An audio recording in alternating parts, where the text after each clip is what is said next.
Anga wale nyumano volive kanyeshi au mali kono ani mali ko ka minnu be ni akembe ka nyamada ni maina kanyeshi aka jabaranu ma wala safa mu yabe se ka sura fe shiri flati monanga kuna fonina mimi na wala like au ye mali kunga ani jien kunga amba fo yengo nenye akuma sele bakuruba kuna fonu fle. Groupement des leaders spirituels musulmans du Mali Silama dina nyama ka fara nyonga jakulu bulu fara membe kati oni kati ma nyama ujera ka sigi ka laje ka hagli jagabo ani jatimina uke. Groupement des leaders spirituels musulmans du Mali a bulu fara membe kati ka ufe oni kati ma nyama ka nimbara ingera ka beni sibirido marsigalo lita ani kele de kati ka ufe. Jakulu Mimi Weleko, Association pour la défense des intérêts des soumissionnaires au marché public et affiliés. Oye Jakulu ye minga bara ye ka laje maminu be no ni marché ubise ka di olumo jamana nyama ya sofe abise ka la pasa chugo mi wala sa ukase ka soro fara la nyonga ninga laje do bulula min vene bara u sheriara Sherif la TV fe be mananga kuna foni na mabawo ye nununde menu ni swani ubi wala wala awiye awdangana.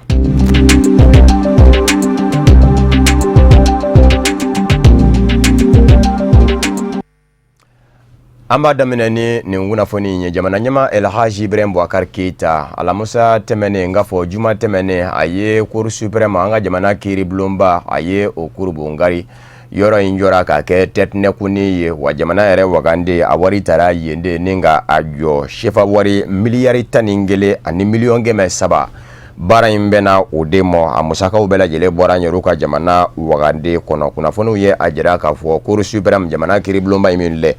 ajabala kura min gurubu ngarile le ninye jamana nyama El Haji Ibrahim Boubacar Keita fe na musaka tarijo shefa wari miliyari taningele ni miliyon geme sabala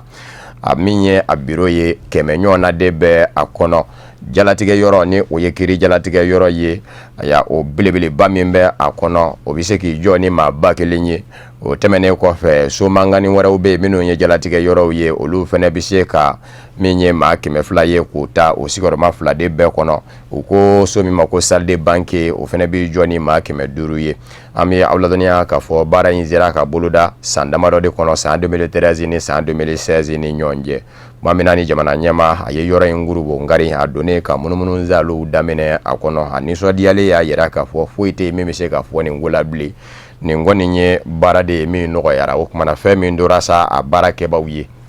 ukala je chugo bela jelela sania bara o menu nganka buluda jando ka ke olu la mimi se ka to akera kumi ngasomo akase ka umnafa lase jamana deuma ami awladonia ka fo jamana nyama El Haji Ibrahim Boubacar Keita ayira ka fo ko imadabo foi kamo jamana akiri tigala u jamana sharia tigi ubise ka lafia bara la chugo mina mimi se ka to maminu vene be ni olu vene mawojo le do kiri jele kiri jule na anga jamana kono olu bise ka kiri lasoro noyala ka na barake mina unzabati le soro akono ko yoro njokun ye ode ka saboke jamana nyama so akalla nyene de anga jamana kono kiri ko abise ka sabati ako kuma na ko baran abido ode kadra kono ambi awladonia ka fo malisla madina nyamo ka faranyonga je kuluba groupement des leaders spirituels musulmans du Mali bolo faramimbe kati sibirido marsigalo leta ani kele ani katima nyamo usigira ka hagli jagabo ke kere nyana groupement des leaders spirituels musulmans du Mali Silama dina nyamo ka faranyonga je kulu yere akalla nyene uye fe minu nye uni katima nyamo bise ka je ka udado ola wala sa nyeta sera o menombe no ne groupement ba fe ka ulu boloda kati kono ulu bise ka sabati nimbara nunu bela jele shiriara ka beni sibirido marsigalo leta anikele Sherif la TV jabarani togola mami ngume keneka oye Ousmane Zogore anaka jatala fusini kitai ni ɲɔgɔn mun kɛra groupement des leaders spirituels musulmans du Mali a ka bolofaran bɛ kati cercle kɔnɔ n'a tɛmɛna u ni kati maa ɲɛmaw ni ɲɔgɔn cɛ a kun bɛ tali kɛ hakilina falen-falenna groupement ka laɲiniw na ka ɲɛsi jamana ma ani alisilamɛ diinɛ ma ɲɔgɔnyeba in a bɛ tuguɲɔgɔnyali kɛ bɔɲɔgɔnyew la minnu kun bolodara groupement ɲɛmayaso maaw fɛ ka ɲɛsi Bamakɔ sigidaw ma famuw didili kama yeli yan sɔgɔmada in o de ye an nana an kɔrɔkɛ Sherif Ousmane Madani Aidara ale bɛ taama la ka na jɔyɔrɔ fa an ka bureau min bɛ Kati ka na Kati bureau fana ka n'u dɛmɛ anw bɛ baara min na niveau national la n'o ye bureau national ye ka na lajɛ olu yɛrɛ fana bɛ se ka mun kɛ ni u ka autorité u ye minnu bɛ yan nɔ niveau la donc anw bɛ baara min kɛ bi o jamana basigili baara ye jamana bɛ se ka stabiliser cogoya min na jamanadenw bɛ se ka kan kelen fɔ cogoya min na jamanadenw bɛ se ka don da kelen fɛ ka bɔ da kelen fɛ cogoya jumɛn na donc o mission min bɛ anw bolo ka kɛ ni anw bɛ k'o kɛ sanfɛ il est normal que an ka dugumala base fana olu k'o baara ɲɔgɔnna kelen kɛ anw ni sanfɛ autorités bɛ k'o kɛ cogoya min na olu fana ni duguma autorités bɛ k'o kɛ donc nali kun ye ka na u ni autorités tɛgɛ di ɲɔgɔn ma. An ka fara ɲɔgɔn kan kun ye min ye o ye dɔrɔn a kumaba fɔlɔfɔlɔ ye min ye Mali kɔnɔ an ka groupement leader a diinɛ ɲɛmaw minnu bɛ kati cercle kɔnɔ an n'an ka autorités ka ɲɔgɔn dɔn ka ba k'an bolo di ɲɔgɔn ma ka diinɛ tiɲɛ baara o kun ye aro fɔlɔ ye wa an kɛlen kɔ ka ɲɔgɔn ye ka ɲɔgɔn dɔn sa baara kumaba minnu b'a kɔnɔ o ye ko ti ɲa min kɔ jamana in e ɲɛ b'a la jamana in a tun bɛ lahalaya min kɔnɔ halisa tɔ b'a la fɛn min bɛ se ka Mali bɔ dingɛ in kɔnɔ bi o ye bɛn de ye ani bolo di ɲɔgɔn ma diinɛ tiɲɛ yɛrɛ kan sabu jamana nana fɛn min nana jamana kɔnɔ n'u bɛ nana jamana ci n'a ye a bɛ ci la ni diinɛ birifini de y'u kana k'a sɔrɔ min tɛ tiɲɛ fiyewu Alakira ka diinɛ la sallallahu alaihi wasallam mɔgɔ tɔɲɔ tɛ diinɛ min na n'o o diinɛ nguloma kɛra maa fa ye bɛɛ ka d'a la o ye nkalon finman de ye.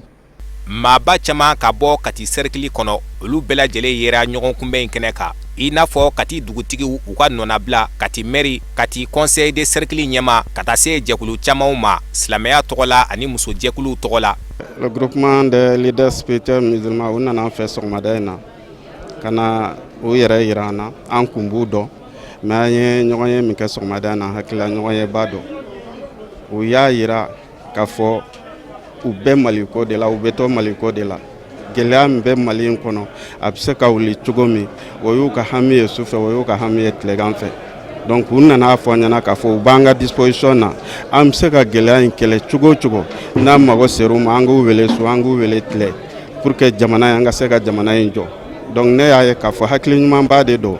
n y'a fɔ ɲɛna fana k'a fɔ an fɛ Kati yan an bɛ fɛn fɛn kɛ an n'u bolo an b'a kɛ an bolo bɛ ɲɔgɔn bolo mais laɲini ni Ala sɔnna an bɛ dɔ fara a kan an bɛ dɔ fara laɲini kan pour que Kati cercle ani Maliya gɛlɛya min b'an kan juguw b'a fɛ ka jamana kɛ cogo min ni Ala sɔnna a tɛ k'u sago ye an ka jamana bɛ se k'a yɛrɛ sɔrɔ cogo min sentani min bɛ jamana kɔnɔ ka se k'o kɛlɛ k'o bɔ jamana kɔnɔ jamana ka kɛlɛɲa ka sabati a f'u ye ni Ala sɔnna an b'an bolo di ɲɔgɔn ma pour que k'o kɛlɛ. An bɛ aw ladɔnniya k'a fɔ groupement ye jɛkuluba ye mun kelen bɛ ka farali kɛ ɲɔgɔn na silamɛya jɛkulu caman na n'a bɛ ka baara kɛ sufiya siraw de kan a ka wulikajɔ bɛnnen don su ani tile ka se ka alisilamɛ diinɛ ka ɲɛdakɔrɔ d'a ma n'o bɛ bɛn ani basigi kofɔ.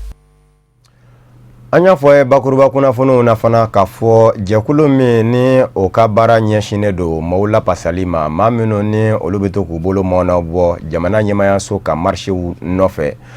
o jɛkulu in u k'a ma ko association pour la défense des intérêts des soumissionnaires au marché public et affiliés u ka ɲɔgɔnkunbɛ tako filanan assemblée générale o sigira sen kan ka bɛn ni sibirido marisi kalo tile 11 ye kunnafoniw ye a jira k'a fɔ a kɛnɛ senfɛ u ye a lajɛ ka yɛlɛma don u ka sariya senw na baara yɛrɛ bɛ se ka nɔgɔya u bolo cogo min na u ye caman fɛsɛfɛsɛ olu baaraw la Kafunɛ Bakili n'a ka jatala Seydou Ɲare kun bɛ Sherifla TV Jabarani tɔgɔ la.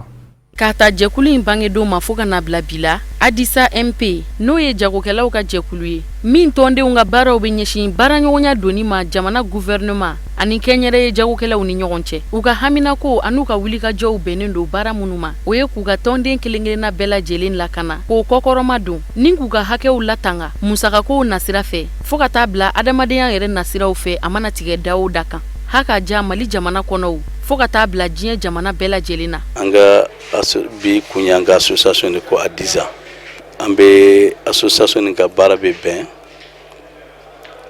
ka jagokɛlaw ka ɲɛta ɲini jagokɛla minnu ni gouvernement bɛ baara kɛ ɲɔgɔn fɛ minnu bɛ sanni kɛ k'a di gouvernement ma an b'o baara de k'an ka lajɛ kun y'o de ye ni y'a siɲɛ filanan ye gɛlɛya minnu b'an kan an bɛ se ka kuma an ni ɲɔgɔn cɛ ani jamana bɛ se ka foli k'o la cogo min n ka baara bɛ ɲɛsin gouvernement bɛ mago bɛ minɛn minnu na a ka ca kosɛbɛ administration bɛ fonctionner mina minnu ye administration fonctionnement dɔgɔtɔrɔso minɛnw b'o la ordinateur b'o la mobile b'o la billet d'avion b'o la anw de b'o bɛɛ fourni an bɛ hali sojɔw kɛ Adisa MP u ka lajɛrɛ in ta ko filanan kɛnɛ kan u da sera degun caman ma degun minnu ni u b'a sɔrɔ u ka baara kɔnɔna na u ni jamana cɛ baara ɲɔgɔnyaw la kɛrɛnkɛrɛnnenya la musakakow nasiraw fɛ an ka association ni marché public mɔgɔ minnu bɛ marché public kɛ an jɔyɔrɔ ka bon mais jamana kɔnɔdenw t'a dɔn gouvernement min fana b'a k'ale ye ale tɛ k'a dɔn an ye a t'a dɔn an ye cogo di i bɛ fɛɛrɛ kɛ gouvernement ma kalo 3 kalo 4 i ka wari tɛ sara i bɛ to la i bɛ gɛlɛya wɛrɛ sɔrɔ a kɔnɔ ni wari sarali sera ni y'a sɔrɔ yɛlɛma donna département kɔnɔ mɔgɔ kura min bɛ nana o bɛna fɔ k'ale tɛ juru ni lakodɔn an bɛ sow jɔ ka d'u ma an bɛ se ka so jɔ kalo 3 kalo 4 kalo 6 a wari tɛ sara an bɛ minɛn d'u ma kalo 3 kalo 4 kalo 6 a wari tɛ sara o kɔnɔna na ni yɛlɛma kɛra dɔrɔn ministre kura min bɛ na o b'a fɔ k'ale t'a ka juru lakodɔn o juru bɛ mɛn san 1 san 2 san 3 f'u laban u b'a fɔ ko wari ye fu ye ka wari ni an b'a sara mais an bɛ 40% tigɛ a la parce que tiɲɛ tɛ an ko tiɲɛ kɔni ala 1, nkalon 1 a man kan ka sara mɔgɔ ye ni min tɛ tiɲɛ aw kan'o sara min ye tiɲɛ a y'o sara a y'a sara ni aw yɛrɛ ka sariya dilanlen jumɛn marché public ka code bɛ article 23 o b'a yira k'a fɔ jagokɛla n'i ye juru don gouvernement ni tile 60 tɛmɛna u kan ka i ka wari waati min kɛ u kan ka dɔ fara ka d'i ma gouvernement t'o kɛ o sariya kelen bɛ bolo an fana kan n'an bɛnn'u kan k'a fɔ an bɛ minɛn d'u ma tile 20 kɔnɔ n'a kɛra tile 25 dɔrɔn an bɛ pénalité sara olu ye mais olu t'a sara anw ye Hakili Jigina, Association pour la défense des intérêts des soumissionnaires au marché public et affiliés, Adisa MP, u ka jɛkulu in a bangena ni k'u ka lakodɔn sɛbɛnw sɔrɔ u yɛrɛw ye septembre kalo tile 2 san 2013 waati. O de b'an sɛnsɛn ka se diɲɛ fan wɛrɛ kunnafoniw sɔrɔli ma an bɛ a daminɛ Senegal jamana na Senegalikaw ka jamana ɲɛma Macky Sall a bɛ munumunu zalo la Senegal kɔnɔ dɔ la kɔnɔ min bɛ Senegal babolo dafɛ ni o ye fleuve Senegal ye nka lahala min bɛ Senegal jamana kɔnɔ bi n'a kuma kɔni sɛbɛn kɔrɔ cayalen don o ye Senegal faba Dakaru maire min minɛ bɛ bi Khalifa Sall ale minɛnen kuma cayalen don maa caman gɛmɛ ka jira k'a fɔ jamana ɲɛmɔgɔw kɛrɛnkɛrɛnnen ɲɛna Macky Sall n'a ka fanga sera bɛ ɲɛden k'a fɔ ni kalata ko k'a bɛ kɛ fɛn ye Senegal jamana kɔnɔ a ɲɛkɔrɔn dɔ taba bɛ sɔn ka kɛ nin kamalen in de ye k'o de kɛ n'a kɛ a babali kun ye nka sigasigana yɛrɛ t'a bɛ ka ɲɛsin mɔ Macky Sall ka fanga fɛ k'a fɔ euro wari miliyɔn 2 ani miliyɔn 100 euro wari miliyɔn 2 ani 700 ɲɔgɔn na a y'a ko o de tununa kɛ a nɔna nafolo don nafolo min ni jamana ɲɛmayaso y'a ta k'a bila Senegal faba mairie ka bolo ka ko baara ka kɛ ni a ye nka kuma min na ni sɛgɛsɛgɛlikɛlaw gɛrɛla Khalifa Sall la maire ka se ka ko ɲɛɲini wo kɔni bɛ yen nka wo in a taara ta cogo min na o de ma se ka si dɔn nka maa minnu ni olu y'a kanubaw ye barisabu ka d'a kan maa in yɛrɛ ye maa dawulamaba ye Senegal jamana kɔnɔ bi olu caman kɔni gɛmɛ ka jira k'a fɔ n'o y'a sɔrɔla wo yera nɔna bɛɛ o kɔni n'a kɛ jateminɛbaliya dɔ de ye a yɛrɛ kɔni bɛ ko n'o tɛ ko ka maa in yɛrɛ kɔni dɔn a yɛrɛ mɔ k'a b'a fɔ de ko jamana foroba nafolo k'a b'o dun k'o ma tɛ maa caman kɔni gɛmɛ ko hakilina in kɔni sabati hali fanga sinamatɔn wɛrɛw minnu bɛ yen i n'a fɔ Ablaye Wade ka fanga ɲini jɛkulu PDS olu bɛɛ lajɛlen kɔni ngalen ka kɛ bɛ o ye nka Macky Sall kɔrɔfɔ in kɔni sɛbɛn kɔrɔ cayara a kɛ ni sisan cɛ a kun gɛn tɛ ka kunkan bɔ fɔlɔ fɔ nin sen a ka munumunu zalo min bɛ ka kɛ Senegal babolo kɔnɔ dafɛlaw la a kunjɛtɔ a ye dantigɛli kɛ Macky Sall ka munumunu zalo in daminɛna dugu min na o ye Saint-Louis ye Saint-Louis a kɛlen ka ye lasɔrɔ sa o kɔni de kɛra yɔrɔ kura jɔlenw ani yɔrɔ kura lalenw olu kurubo ngareli ye ka daminɛ pɔnw na ka taa se sira kuraw ni jiso kuraw mɔ bamina ni a kɔni sera a danyɔrɔ la a sɔrɔla ka kunnafoni di kɛnɛ dɔ sigi sen kan hali ni a da ma se Khalifa Sall tɔgɔ ma ni o ye Senegal faba maire tɔgɔ ye a kɔni ka kuma kɔni na maa tɛ fili i ɲiyɔrɔ kuma mɔ hakilima bɛɛ lajɛlen ye kulu kun jamana dɔ fuga ye Macky Sall a ye a jira a ka dantigɛliw la a ko nin baarabaw minnu kɛlen filɛ nin ye bi n'ale bɛ k'u kurubo ngari ko baaraw bɛ se ka kɛ cogo jumɛn ni mara kɛ cogo man ɲɛ o baaraw bɛ se ka kɛ cogo jumɛn ni jamana furuba nafolo ma lakana ko ye kɔni tɛna fɔ k'a bɛ nin dase maa tɔgɔma yan nka mɔgɔw k'a dɔn k'a fɔ ale ka laɲini tɛ dɔ wɛrɛ ye jamana bɛ se ka yɛlɛma cogo min ko y'a nakun de ye wa ko bɛɛ lajɛlen kan k'a dɔn bi k'a fɔ ale ka mara kɔnɔ bi ko jamana bɛ ka ɲɛda kura di ɲɛda min ye ɲɛda cɛ ɲin ye a ko ale b'o fɔ barisabu ka d'a kan a dan bɛ la k'a fɔ yɛlɛma de don bɛ Senegali kunugolama a n'a bilama ni ɲɔgɔn cɛ a ko o tuma na fɔ mɔgɔw ka jɛ ni o yɛlɛma in de ye o yɛlɛma in fana biɲɛ kura bɔ tɛ taa wɔyɔ kɔ o tuma na bɛɛ lajɛlen ka jɛ ni o ye an bɛ aw ladɔnniya k'a fɔ kɔrɔfɔ in kɔni fɔra nka maa minnu ye Kalifa Sali nɔfɛ mɔgɔw kɔni ye olu caman kɔni kɛ bɛ ka jira k'a fɔ Macky Sall kɛ n'a kɛ ka maa min kɔni ndamasiyɛn ya o ye Kalifa Sali ye o de kɔsɔn u kɛ bɛ ka jira k'a fɔ bibi in kɔni na olu kɔni bɛ fɛn min dɔn Kalifa Sall Senegal faba Dakar maire Bamanyinguru tɛ ko a minɛkun bɛ taa kɛ u ye dɔw yɛrɛ fɛnɛ kɛ bɛ ka Macky Sall yɛrɛ jalaki k'a fɔ an ni député sigi kalata tɔ man jan bilen a y'a ko a kɛ bɛ ka nin munumunu zalo ninnu daminɛ k'i ta kɛ yɔrɔw kurubu ngarili ye ko o bɛɛ lajɛlen kun de ye min bɛ se k'a to wasaden sigi kalataw mana dabɔ bɛɛ maa fanba ka se ka danaya da a ka fanga ɲini jɛkulu ka u ka se ka maa caman sɔrɔ wasabulon kɔnɔ ko munumunu zalo kun ye o ye o de kosɔn Macky Sall a ye jaabi dɔ di olu fɛnɛ ma wɔlɔfɔ k'a la nin zi a ko ale bilama kɔni jɔrɔ bɛɛ ni ale Macky Sall ye taama daminɛ ka ɲɛsin jamana kɔ kan mɔ a y'a ko dɔw b'u kan ko munumunu zalo diyan bɛɛ ye ko mɛndiya diyan bɛɛ ye jamana kɔ kan ko n'a donna jamana fɛnɛ kɔnɔ ka munumunu zalo daminɛ jamana marabolo ni ɲɔgɔn cɛ k'u b'a fɔ ko yɛrɛma ngutu baaraw daminɛ na ko kumana k'u b'a fɛ k'i da jamana ɲɛmaya dagayɔrɔ kɔnɔ k'a kɛ suna de y'a ti bɔ wa ko ale t'o jamana ɲɛma ye ko a nakun tɛ o ye nka bibi kɔni na maa caman kɔni y'a jira k'a fɔ Macky Sall kɔni kɛ mɛn ka wasaden sigi kalataw de ɲɛbila munumunu zalo daminɛ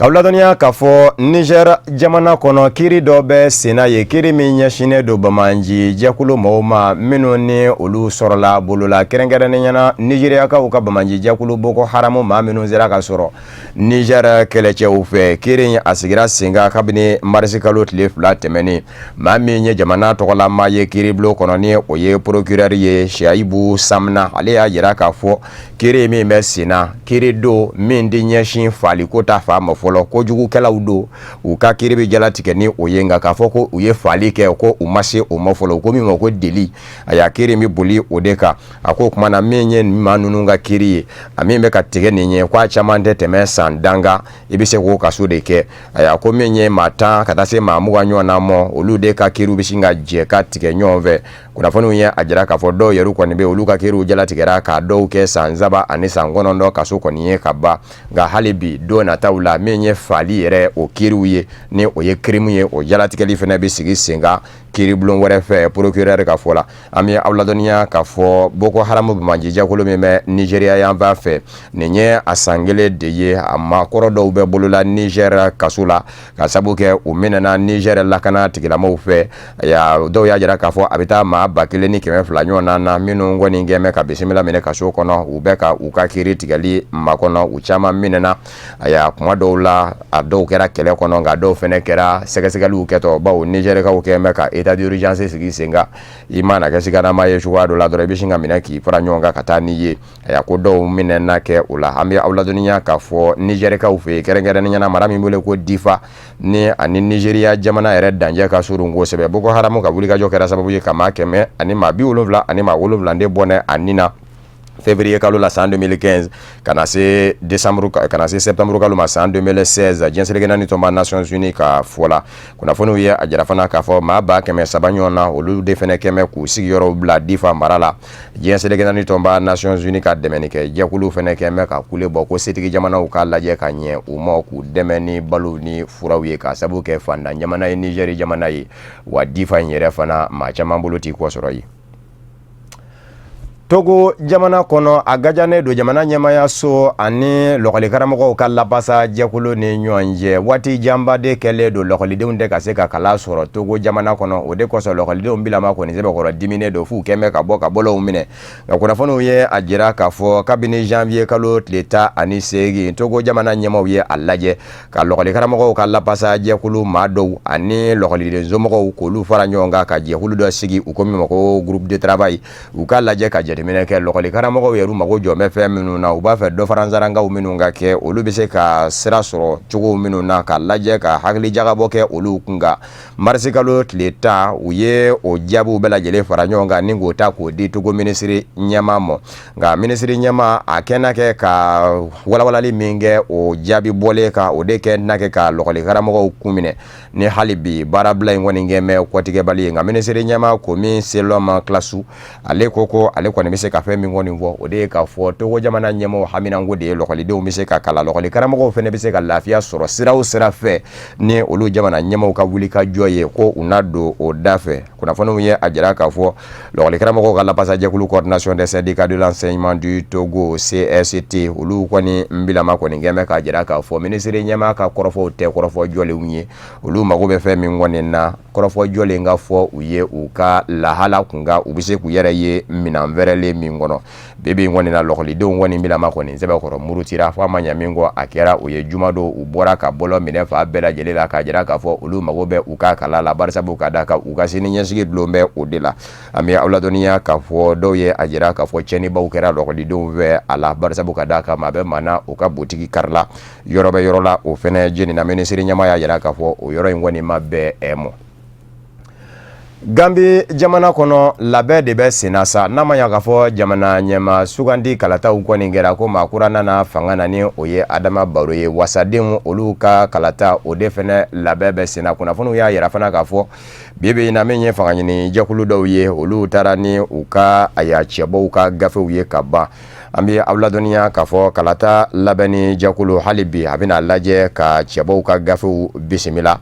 an bɛ aw ladɔnniya fana k'a fɔ Alliance Patriotique pour la réorientation et la construction Yahaya Jammeh ka fanga ɲini jɛkulu aya o maaw kɔni olu y'a jira k'a fɔ u tɛna to kɔ a la barisabu ka d'a kan u dan bɛ u yɛlɛ la k'a fɔ maa fanba bɛ u bolo hali bi n'a ka biya Gambi jamana kɔnɔ o tɛmɛnen kɔfɛ fanga ɲini jɛkulu minnu fɛnɛ farala ɲɔgɔn kan ka Adama Baro dɛmɛ fɔ ka Yahaya Jammeh bin n'a kun sɔnna ma waati dɔ la ka labana k'i murukuru dakoya kɔrɔ ni o labanna farafinna tile bi an ba jamanaw ka tɔ communauté économique des états de l'Afrique de l'Ouest CEDEAO kɛlɛcɛw ka wuli ka jɔ la a nɔfɛ ka daw don kumaw na fɔ a yɛrɛ labanna ka ko in bila k'i yɛrɛ ta ka taa Guinée équatoriale aya o fanga ɲini jɛkulu minnu farala ɲɔgɔn kan olu fɛnɛ bɛ ka bi ka ɲɔgɔn kɔ bila bi dɔɔni o b'a jira k'a fɔ Yahaya Jammeh ka fanga ɲini jɛkulu a bilama maa bɛ se k'a fɔ ko disi do barisabu ka d'a kan wasabulo yɛrɛ kɔnɔ hali n'o y'a sɔrɔla jamana ɲɛma Yahaya Jammeh kɔni bɔra olu de ka ca wasabulo kɔnɔ ka sabu kɛ san 2012 kalata min ni o kɛra wasadensigi kalata binaku ka olu de ye maa fanba sɔrɔ o doni kama fanga sinamatɔ minnu ni olu bɛ fanga na bi olu caman gɛngun bɛ k'u ban k'a fɔ u tɛ ye a kalataw la ka sabu kɛ ko Yahaya Jammeh ka fanga